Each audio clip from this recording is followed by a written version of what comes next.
நமக்கு இந்த inspirational post போடுறவங்களை பார்த்தாலே பயங்கர அவர்ஷனா இருக்கும். பொதுவா இந்த மாதிரியான இன்ஸ்பிரேஷனல் போஸ்ட் எல்லாம் அவங்க எதுக்கு போடுறாங்கன்னா, ஒரு கழிவிறக்கத்தை தேடுவாங்க, அதாவது ஒரு பிட்டிஃபுல்னஸ் தேடுவாங்க. அது மட்டும் இல்லாம தான் ரொம்ப உன்னதமானவன், தான் ரொம்ப நேர்மையானவன், தான் ரொம்ப நியாயமானவன், நல்லவன் அப்படிங்கறத ப்ரூவ் பண்றதுக்காகவே இந்த இன்ஸ்பிரேஷனல் போஸ்ட் எல்லாம் போட்டுட்டு இருப்பாங்க. ஒரு எக்ஸாம்பிள் சொல்லணும்னா, ஒரு 2 கையும் இல்லாத ஒரு டிசேபிள்டு பர்சன் அவரோட கால் மூலியமா ஏதோ ஒரு ஆர்ட் வரையறாருன்னு வச்சுக்கோ, அதை போட்டோ எடுத்து கொண்டு வந்து போஸ்டா மாத்தி what an inspiration when he can do why can't we அப்படின்னு போடுவாங்க. இவனுங்க இந்த பதிவை போடுறதுக்கு முன்னாடி இங்க இந்த சமூகத்துல டிசேபிள்டு பீப்புள் அனுபவிக்கிற கொடுமைகளையும் அவங்களுக்கு இல்லாத அக்சசிபிலிட்டியை பத்தியும் அவங்க என்னைக்காச்சும் பதிவு போட்டிருப்பாங்களா அப்படின்னு பார்த்தோம்னா ஒண்ணுமே இருக்காது. இன்னொரு எக்ஸாம்பிள் சொல்லணும்னா, ஒரு கரண்டே இல்லாத குடிசை வீட்டுக்குள்ள அகல் விளக்க வச்சுக்கிட்டு ஒரு மாணவி படிச்சுக்கிட்டு இருக்க மாதிரியான ஒரு போட்டோவை எடுத்துட்டு வந்து wow what an inspiration, she is the power of India அப்படிங்கிற மாதிரி உலகாகித அடைஞ்சு இன்ஸ்பிரேஷனல் போஸ்ட் போடுவாங்க. அந்த போஸ்ட்டுக்கு முன்னாடி ஏன் அந்த குழந்தை அந்த மாதிரியான குடிசை வீட்டுல வாழணும்,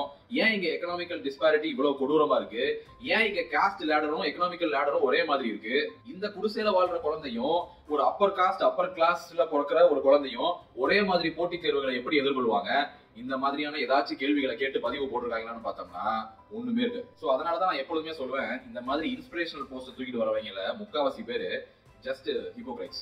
ஆனா இப்போ நானும் ஒரு இன்ஸ்பிரேஷனல் ஸ்டோரியை தான் சொல்ல போறேன். ஆனா அந்த இன்ஸ்பிரேஷனல் ஸ்டோரியை சொல்றதுக்கு முன்னாடி அந்த நபர் ஃபேஸ் பண்ண பிரச்சனைகளை பத்தியும் கொடுமைகளை பத்தியும் ஒடுக்குமுறைகளை பத்தியும், ஏன் இந்த சமூகத்துல இந்த பிரச்சனையை பத்தி தொடர்ந்து பேசிக்கிட்டு இருக்கிற ஒரு நபரா இந்த இன்ஸ்பிரேஷனல் ஸ்டோரியை சொல்ல போறேன். சின்னதுரை நாங்குநேரியில கடந்த வருஷம் பிற்பகுதியில ஜாதி வெறி ஊட்டப்பட்ட சக மாணவர்களால் வீடு பூந்து வெட்டப்பட்ட ஒரு தலித் மாணவர் தான் இந்த சின்னதுரை. அந்த ஜாதிய வன்கொடுமைக்கு உள்ளாக்கப்பட்டு கொடூரமாக வெட்டப்பட்டு அவரும் அவர் தங்கச்சியும் 2 பேரும் ரொம்ப கிரிட்டிக்கலான ஸ்டேஜ்ல ஹாஸ்பிட்டல்ல அட்மிட் ஆனாங்க. ஆனாலும் தன்னோட விடாமுயற்சியால தொடர்ந்து முயற்சி செஞ்சு அவரோட ஆசிரியர்களோட உதவியோட இன்னைக்கு 600க்கு 469 மார்க் வாங்கியிருக்காரு 12th பப்ளிக் எக்ஸாம். இந்த ஸ்டேட்மெண்ட் இல்ல இந்த நிகழ்வு நமக்கு என்ன சொல்லுதுன்னா, ஜாதி வெறியும் மத வெறியும் உங்க பிள்ளைகளை ஜெயிலுக்கு அனுப்பும். கல்வி மட்டும்தான் உங்களையும் முன்னேற்றம், உங்களை சார்ந்த சமூகத்தையும் அதிகாரத்தை நோக்கி முன்னேற்றக்கூடிய ஒரே ஆயுதம். அந்த தம்பி சின்னதுரை காமர்ஸ் டிபார்ட்மெண்ட் எடுத்து 12th படிச்சிருக்காரு.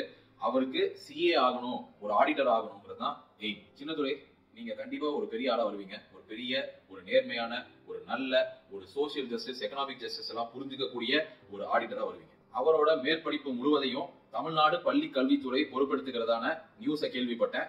தமிழக அரசுக்கு வாழ்த்துக்கள், நன்றிகள். இந்த ஆடிட்டர் அப்படிங்கிற துறையே ஒரு குறிப்பிட்ட சமூகத்தோட கண்ட்ரோல்ல இருக்குங்கிறது இங்க எல்லாருக்கும் தெரியும்.